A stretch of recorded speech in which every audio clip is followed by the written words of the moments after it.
జయ గురు రామానంద మహారాజ్. సిద్ధ గురువులు, మహాత్ములు, మహర్షులు, సిద్ధ యోగీంద్రులు శిష్యులను నడిపించే విధానం చాలా డిఫరెంట్గా ఉంటుంది.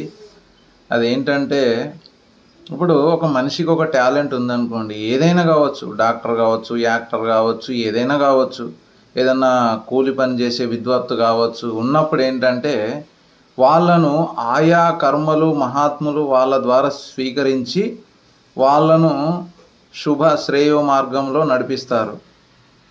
అది శరీరపరంగా. అలాగే డబ్బు పరంగా కూడా వారు మహాత్ములు అనేవారు డబ్బును స్వీకరించి వారి యొక్క కర్మలను నశింపజేస్తారు. అది ఏ విధంగా? మనకు లోపల ఒక యాస్ట్రల్ బాడీ అని ఒకటి ఉంటుంది. ఇది యాస్ట్రల్ బాడీ అనే మాట యోగతత్వానికి సంబంధించినటువంటి శాస్త్రంలో ఉంటుంది. చాలామంది మహాత్ముల జీవితాల్లో కూడా ఉంటుంది. వారు యాస్ట్రల్ ట్రావెల్ చేయడం జరిగింది. ఇప్పుడు మన బాడీలో ఒక సూక్ష్మ శరీరం అని ఉంటుందన్నమాట. దాంట్లో మనం చేసేటటువంటి మంచి చెడు పనులకు సంబంధించినటువంటి కర్మల ఫలితాలు అంటుకొని ఉంటాయి ఆ శరీరానికి, ఒక దుమ్ము ధూళిలాగా. అయితే వాటిని సిద్ధ మహాగురువులు ఏం చేస్తారంటే క్లీన్ చేస్తారు. క్లీన్ చేసి ఆ యాస్ట్రల్ బాడీని పరిశుద్ధంగా విశుద్ధంగా తయారు చేస్తారు. అలాగే కారణ శరీరాన్ని కూడా వారు తీర్చిదిద్దుతారు. అట్లా ఆర్థికంగా ఉన్న వాళ్ళ ద్వారా, డబ్బు ద్వారా, పేదవాళ్ళను శరీరం ద్వారా రకరకాలుగా ఎలా వీలైతే అలా నడిపించి వారు జీవుల యొక్క కర్మలను నశింపజేసి జీవులను సాక్షాత్తు శివులుగా మారుస్తారు, పరమేశ్వరుడిగా మారుస్తారు. వారినే మహర్షులు, మునీశ్వరులు, సిద్ధగురువులు అని అంటారు.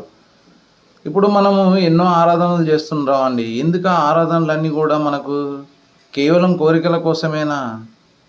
ఒక ట్రాక్ ఉందండి ఆధ్యాత్మిక జీవితంలో. ధర్మ, అర్థ, కామ, మోక్ష అని 4 ఉంటాయి పురుషార్థాలు. ధర్మ, అర్థ, కామ చాలా లోకంలో అందరికీ తెలుసు. కానీ మోక్ష అనే పదం ఏంటి అంటే నీవే శివుడిగా మారిపోవడం, శివుడిగా కొలువై ఉండడం. సూర్యుడిని దర్శించడం వేరు, సూర్యుడిగా మిగలడం వేరు. సూర్యుడిగా మిగలడమే, శివుడిగా నువ్వు మిగిలిపోవడమే శివ దర్శనం, ఆత్మ దర్శనం, ప్రాణ దర్శనం అంటారు మన భాషలో. అట్లా మరి ఇది ఎన్నో రకాలుగా మహాత్ములు ప్రసాదించడం జరుగుతుంది సాంసారిక జీవులకు.